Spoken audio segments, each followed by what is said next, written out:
بصوت من أجمل الأصوات، حبيب الملايين من المسلمين في العالم الإسلامي، إنه إمام الحرم المكي الشريف فضيلة الشيخ ياسر الدسري. سنتعرف اليوم على محطات في تاريخ هذا الإمام ومعلومات ربما تسمعها لأول مرة، ولكن قبل الحديث عن هذا الشيخ برجاء ترك تعليق بالصلاة والسلام على رسول الله صلى الله عليه وسلم، والاشتراك بقناة علمني رسول الله.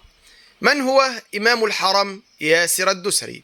هو فضيلة الشيخ الدكتور ياسر ابن راشد ابن حسين الدسري، أحد مشاهير القراء في العالم الإسلامي، وإمام المسجد الحرام الدائم اعتبارا من 13 صفر 1441 هجريا. أما عن سيرته الذاتية، ولد الشيخ ياسر الدسري في محافظة الخرج عام 1400 هجريا الموافق 1980 ميلاديا، وهو متزوج وله بنتان وولدان. تخرج من كلية الشريعة في جامعة الإمام محمد بن سعود الإسلامية، وعمل كأمين عام لجمعية الأمير سلطان لتحفيظ القرآن بالدفاع الجوي.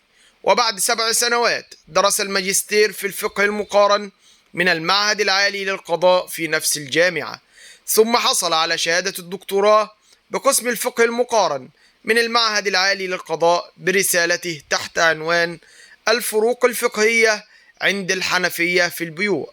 صنف الشيخ ياسر الدسري ضمن أكثر الشخصيات تأثيرا على المجتمع بحسب مجلة جمعية إنسان.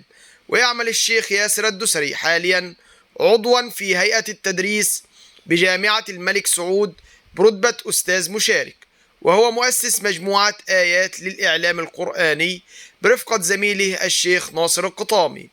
وللشيخ عضويات في جمعيات عدة مثل الجمعية الفقهية العلمية السعودية، والجمعية العلمية السعودية للقرآن وعلومه، والجمعية السعودية للدراسات الدعوية، وعضو لجنة أوروبا في الندوة العالمية للشباب الإسلامي، وعضو في جمعية البر بمدينة الخرج.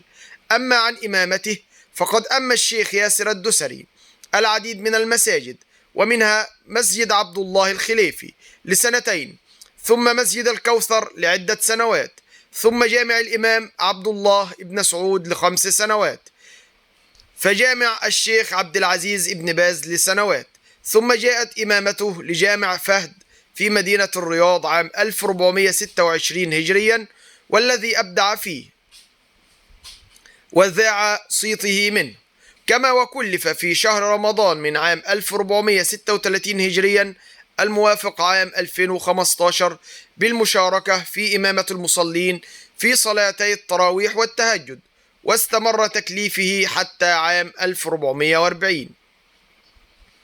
وفي 13 من شهر صفر من عام 1441 صدر الأمر الملكي السامي بتعيينه إماما رسميا للمسجد الحرام بصفة دائمة، وقد استهل إمامته بصلاة المغرب في اليوم التالي مباشرة.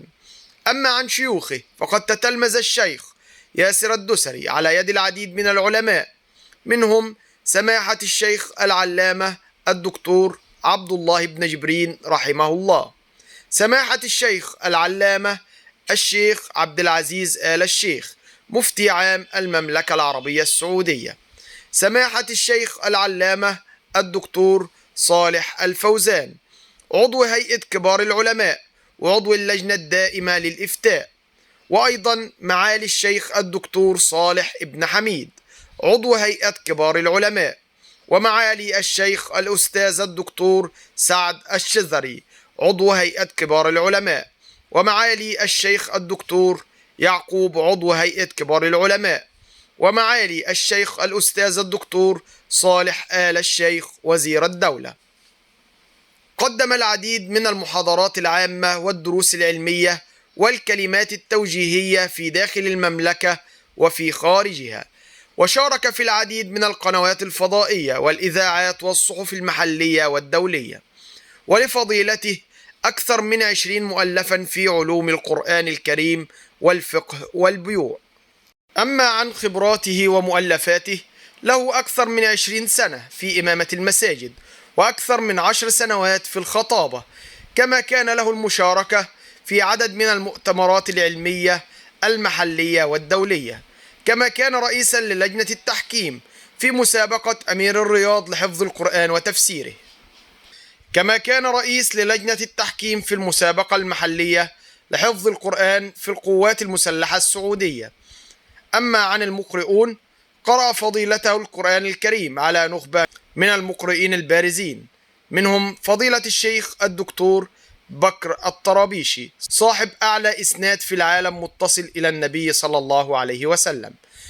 كما قرأ على فضيلة الشيخ الدكتور إبراهيم الأخضر شيخ قراء المدينة المنورة، وأيضا فضيلة الشيخ الدكتور محمد تميم الزعبي عضو لجنة مراجعة المصحف الشريف بمجمع الملك فهد، وفضيلة الشيخ محمود سكر عضو لجنة إجازة التلاوات بإذاعة القرآن الكريم السعودية، وفضيلة الشيخ الدكتور عبد الله الجار الله مقرئ القراءات العشر بمسجد رسول الله صلى الله عليه وسلم، وفضيلة الشيخ أحمد خليل شاهين مقرئ القراءات العشر، وفضيلة الشيخ سعد سنبل مقرئ القراءات العشر، وفضيلة الشيخ الدكتور محمد أيوب رحمه الله إمام المسجد النبوي الشريف سابقا. كما شارك في تحكيم التصفيات لجائزة الأمير سلطان ابن عبد العزيز آل سعود لحفظ القرآن للعسكريين، ورئيس لجنة التحكيم في مسابقة الوحيين في ليفربول بالمملكة المتحدة بريطانيا، والمشاركة في إعداد مناهج الثقافة الإسلامية في وزارة الدفاع السعودية، وأيضا المشاركة في الإشراف على دورات الأمن الفكري. جزى الله الشيخ ياسر الدسري خير الجزاء، وبارك فيه وفي صحته، ونفع به الإسلام، وجعل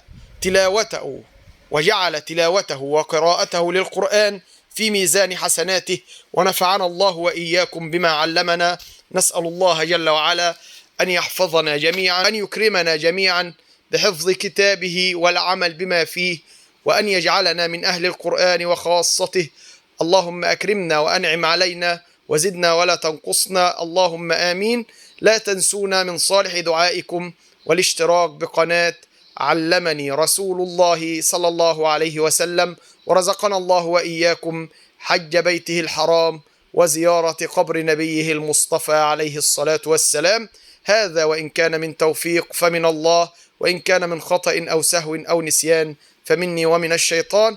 أشكركم جميعا وجزاكم الله خيرا، والسلام عليكم ورحمة الله وبركاته.